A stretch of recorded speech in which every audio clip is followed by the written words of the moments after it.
நான் வந்து சேவாலயா அப்படின்ற ஒரு தொண்டு நிறுவனத்திலிருந்து வரேன். இந்த இடத்துல இந்த நிறுவனம் பாத்தீங்கன்னாக்கா இப்ப அதிகமா வந்து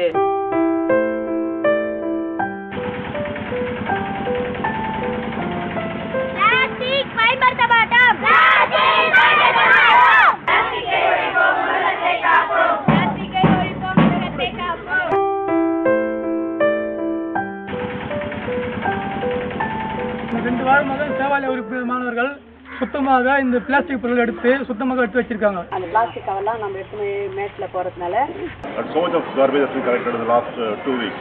Then this will be all recycled. All the degradable garbage we have told our villagers to go for compost, and then this compost will be used as a natural manure for the farm.